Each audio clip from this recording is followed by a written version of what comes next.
আসসালামু আলাইকুম।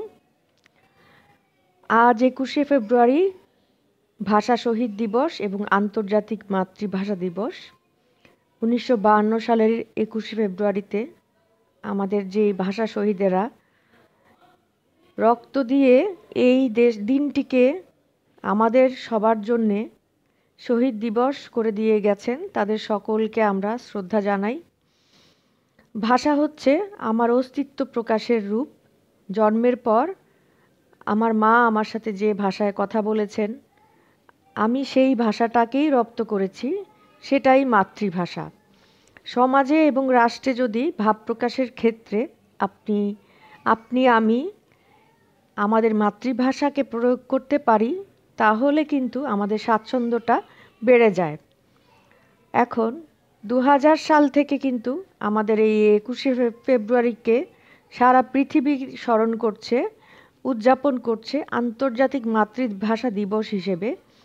এটা একটা প্রতীক যে প্রতি দেশের বা প্রতিটা জাতির নিজস্ব ভাষাকে যাতে তারা লালন করতে পারে, পালন করতে পারে, চর্চা করতে পারে, প্রকাশ করতে পারে, বিকাশ করতে পারে।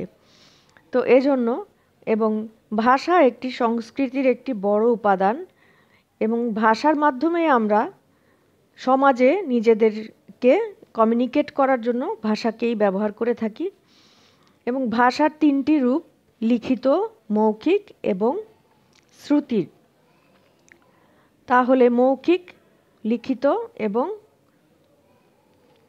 পঠিত একটা রূপ, যে আমি লিখে প্রকাশ করছি, আমি পড়ে বুঝতে পারছি, আবার আমি শুনেও বুঝতে পারছি। এই তিনটা রূপে আমরা ভাষাকে পাই।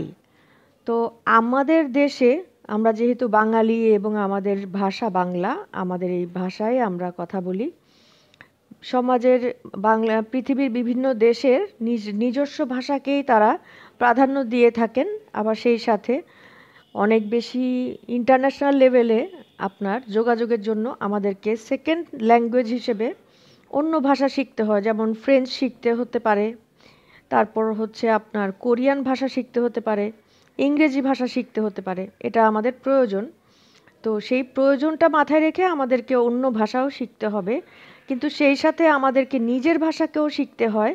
কারণ যেটা বললাম যে লিখিত রূপ, শ্রবণের একটা ব্যাপার আছে এবং পঠনের ব্যাপার আছে।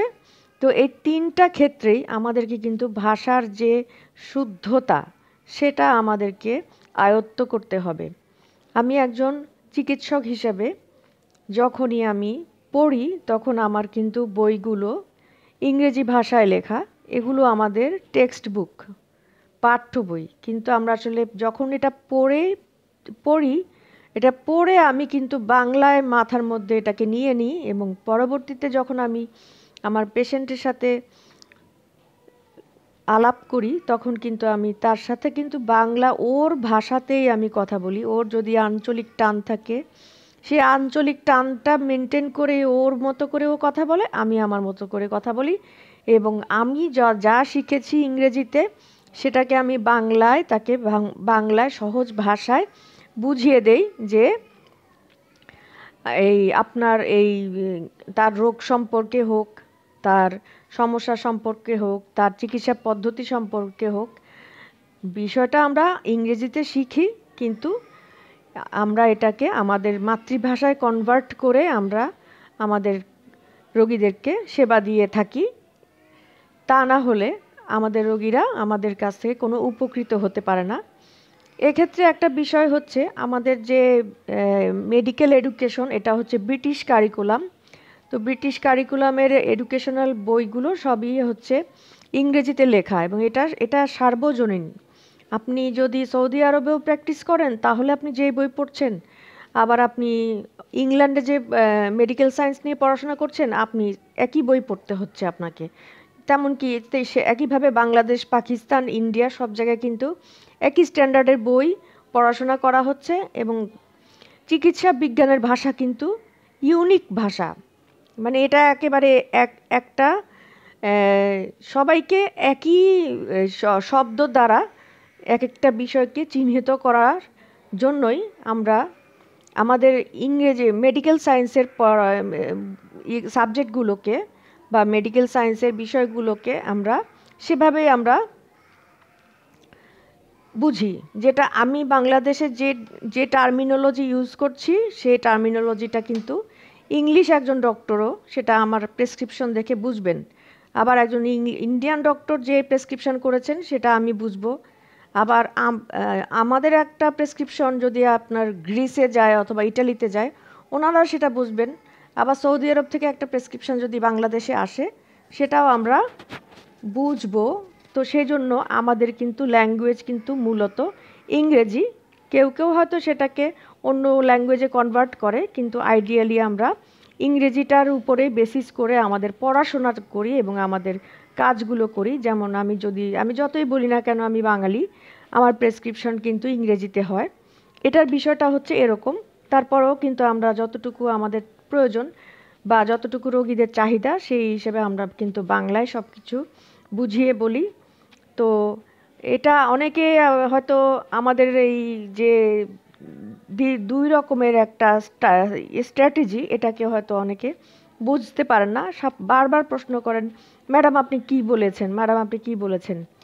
আসলে এই যে রোগের যে নাম বা কোনো উপসর্গের নাম সেগুলো কিন্তু পরিবর্তন করার কোনো সুযোগ আমাদের নাই। তো এই কারণে আমাদের যেটা করি আমরা সেই টার্মিনোলজিটাই ফলো করি যেটা ইউনিভার্সাল যেটা সার্বজনীন, সেই টার্মিনোলজি ইউজ করে আমরা প্রেসক্রিপশন করি, অ্যাডভাইস দেই, যেটা কিন্তু আইডিয়ালি ইন্টারন্যাশনালি অ্যাকসেপ্টেবল। যে আমি বাংলাদেশে প্র্যাকটিস করি বলে আমার প্রেসক্রিপশন কিন্তু ইংল্যান্ডে অ্যাকসেপ্টেড হবে না এমন কোনো কথা নাই, বরং এটা ব্রিটিশ স্ট্যান্ডার্ড ব্রিটিশ কারিকুলাম অনুযায়ী তৈরি। তো আজকের এই মহান দিনে সবাইকে আবারও শহীদ দিবস, যদিও এটা একটা দুঃখের দিন, কিন্তু সেই সাথে আমাদের অর্জনেরও দিন যে আমরা বাঙালি জাতি এই ভাষার জন্য যুদ্ধ করতে পেরেছি, ভাষার জন্য আমরা রক্ত দিতে পেরেছি, আন্দোলন করতে পেরেছি, সেই সাথে আমরা ভাষাকে আন্তর্জাতিক মাতৃভাষাকে স্বীকৃতি দিতে পেরেছি।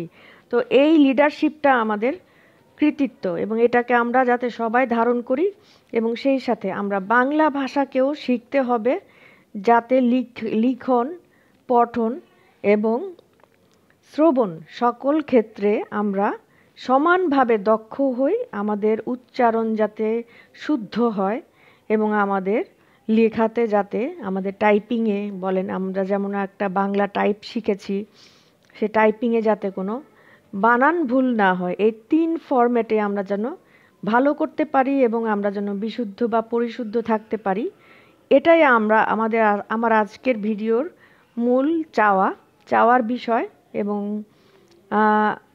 আমি সবাইকে এই ভাষার দিবসের শুভেচ্ছা জানিয়ে আবারও মনে করিয়ে দিতে চাই যে আমরা সবাই যারা যেই ভাষাভাষী মানুষ আছি আমরা সবাই সবার প্রতি তাদেরকে সম্মান করে তাদের ভাষাকে আমরা সম্মান করব এবং আমরা একটা জিনিস মনে রাখব যে আমাদের বাংলা ভাষা কিন্তু অত্যন্ত শ্রুতি মধুর ভাষা এবং এই ভাষার নিজস্ব বর্ণমালা আছে। এটা এমন না যে আরবি হরফ বা অন্য কোনো হরফ ধার করে নেওয়া, আমাদের কিন্তু নিজস্ব বর্ণমালা আছে। এটার জন্য আমরা কিন্তু গর্ব করতে পারি এবং আমাদের যে সাহিত্য সংস্কৃতি তা অত্যন্ত ঋদ্ধ। যেমন আমাদের রবীন্দ্রনাথ ঠাকুর, উনি বহুকাল আগেই কিন্তু সাহিত্যে নোবেল প্রাইজ অর্জন করেছেন, সেটা কিন্তু আমাদেরই কৃতিত্ব। তো এবং দিনের পর দিন আমরা আমাদের ভাষা নিয়ে কাজ করব, ভাষা নিয়ে এগিয়ে যাব।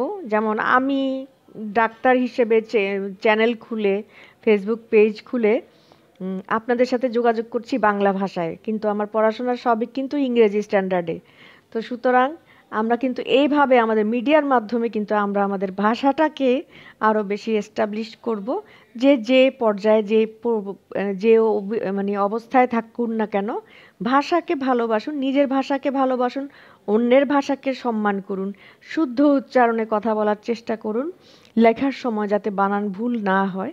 এটা কিন্তু আপনার এক ধরনের মানে আপনি কতটুকু এডুকেটেড বা আপনি কতটুকু ওরিয়েন্টেড সেটা বোঝানোর জন্যই কিন্তু আপনাকে আপনার ভাষার প্রয়োগটার ব্যাপারে অনেক বেশি সচেতন থাকতে হবে। তো আশা করি আপনারা আমার মেসেজটা পেয়ে উপকৃত হবেন। যদিও এটা সরাসরি মেডিকেল রিলেটেড না, কিন্তু মেডিকেলের বাইরেও না, আর আমাদের যাপিত জীবনেরই একটা অংশ আমাদের ভাষা।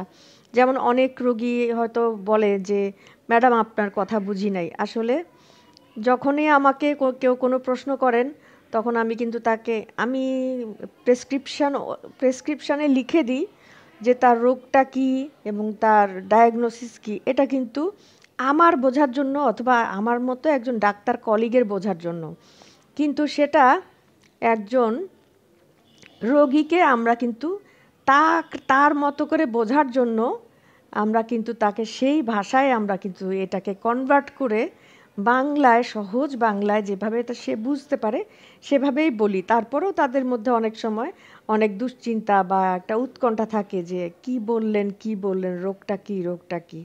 তা আসলে এটা আমরা মানে যথাসাধ্য চেষ্টা করি, আমি এবং আমার অন্যান্য কলিগরা অবশ্যই চেষ্টা করবেন যে আমাদের কমিউনিকেশনটাই মূল, আমাদের যোগাযোগটাই মূল। আমি এবং আপনি আমার আর আপনার মাঝে যে সম্পর্ক সেটা কিন্তু ভাষার মাধ্যমে। সুতরাং আমার ভাষা আপনার কাছে শ্রুতিমধুর হতে হবে আর আপনার কথাটাও আমার কাছে ভালো লাগতে হবে। এভাবেই কিন্তু কথাটা আপনার সাথে আমার একটা রোগীর ডাক্তার সম্পর্ক হবে এবং সেই সাথে সাথে আপনার আপনার সমস্যাগুলো আমি বুঝতে পারবো, ধরতে পারবো এবং আমি আপনাকে আপনার সমস্যাগুলোর সুরাহা করে দেওয়ার চেষ্টা করতে পারবো।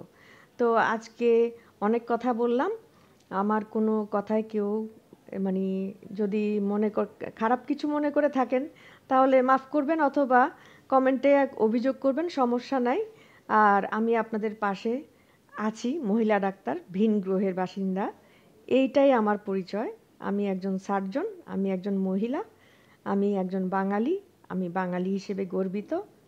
সবাইকে ভালোবাসা দিয়ে আজকের মতো আমার এই ভিডিওটি শেষ করছি। আসসালামু আলাইকুম।